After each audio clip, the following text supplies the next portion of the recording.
Do you walk into many stores and they know you by name? Probably not so much the number of people that he can actually count by name over the years, that the relationship that he's built. Walter's just wonderful. He's got the greatest personality. It does feel like a home. Makes them feel they're friends, they're their family. They're not just customers or just people passing through his life. You learn about him, you worry if there's a health problem, you don't see somebody for a while. Walter and Denise brought food to my home on the other side of town from them, just as a way to say, hey, we support you. And I was like, that really touched me.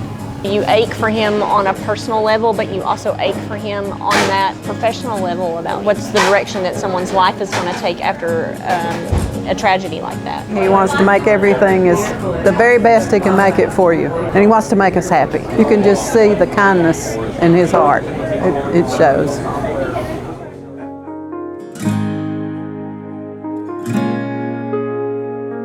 My name is Walter Ajlouny. I'm the owner of the Holy Land Market at 3601 Sutherland Avenue in Knoxville. Family's from Ramallah, Palestine. My mother and father came here when they were young to the United States and reside in Michigan. Then I left there in 1978 and moved to Long Island, New York for 30 years. And then we moved to Knoxville, Tennessee 17 years later. At that time, my wife and I had a delicatessen in Long Island, New York, and we lost our lease after 30 years. We were looking around to build a deli. I was working at Sears as a salesperson, kind of enjoying something different. And we were going to see about building a deli, but it was just a little too much. And I was laying in bed, and she got on the computer, looked at my paycheck, started cursing, and said, that's it, get out of bed, we're going to go by the Holy Land Market. My wife was an Italian-Irish, and we as a team, me and her, did great together. She did her own thing, I did my own thing, and we just worked in harmony. And she can look at me, I can look at her, we know what she wanted. We had a joke back in our deli in New York. The register would be here and the griddle would be here, and I'll be here cooking eggs, and I'll be slinging them, she'll be ringing them. I'll be slinging them, she'll be ringing them, you know. We always made a joke and all that. I noticed the wit and the charm, especially with him. You know, they'd throw zingers at each other and they'd come right back. The customers were like, oh man, are they angry at each other? I was like, no, that's Walter and Denise, you know. I remember times coming up to the door and seeing the hours were changed due to family illness. I think that was probably when I first realized there was a problem. She told me she was here, that she wasn't well. Walter told me when it got bad. It was a rough 2 years between the COVID and working and her being sick, with a lot of stress. You got to keep making a living, have to keep money coming in, you got bills coming. And then now with the doctor bills and stuff like that, of course, you have to keep going. A lot of times I worked by myself, 12, 13-hour days by myself, cooking, running the food out, taking care of customers, and cleaning up and everything by myself. It was hard.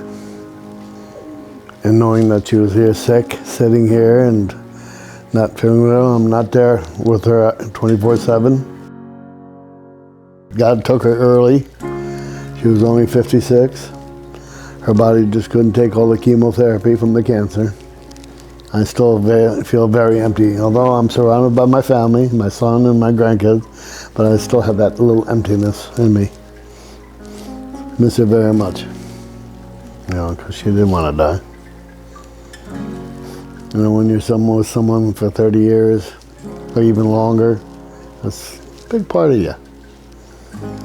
Big part.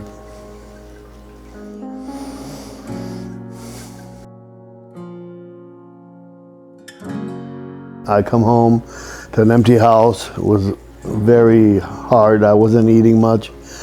I wasn't doing much because I was a little depressed and lonely. They moved in, so they kind of filled up my life a little bit here in the house. I wanted to be closer to my dad, have a good relationship with you know, him and his grandkids, and you know, come down here and you know, have more of that family support too. You could see a huge difference, right? Not like a weight was lifted. I felt it was time we gained our experience in our career to, that we can now move down here and share our expertise in the family business to add support for him. So, my dad, so he can have more time to live life a little bit. They came, we did some changes, cleaned up a little bit more, stuff that was a little lacking, and customers noticed it, and they see the excitement now back, and they're coming back again. I would say the word would be resilient. It's been tough. There's been staff shortages, item shortages, but they've been doing some remodeling. They've been put some new kitchen items in. His demeanor, his smile, his light are all brighter now. It's night and day. He can rely on us. We're here. We still have life. We still have kids, and things still come up. We're still human, and there's uncontrollables. But for the most part, we're steady people that can help do whatever needs to be done. Plus, we have our ideas and things to make things easier rather than working so hard. We found ways to work a little bit smarter to make it easier for everybody involved. Walter obviously loves this place. He's invested in this place with everything he has, and I'm sure that investment sustained him for a time, but everybody gets tired, right? And so it's good to have family. When you're working with family, it's us trying to win together. We create our own atmosphere. We're working, but we're just kind of hanging out together as a family, doing a job together. You know them well enough, you love them well enough that you support. It's not about coming for whatever there was, it's coming for him. It's coming for the food, but it's also to support him individually. So they're here for the long game, going to play the long game, and we're always going to be here for that. After 45 years working, I love to cook. I love to do it for entertaining now. I've done it for a living for so many years. I would like to do it for entertaining and making people happy. Whenever I have holidays, my door is always open. I invite people that don't have a place to go, come and eat to my home. Because life is too short. Enjoy every minute of it. You don't know what tomorrow is going to bring you.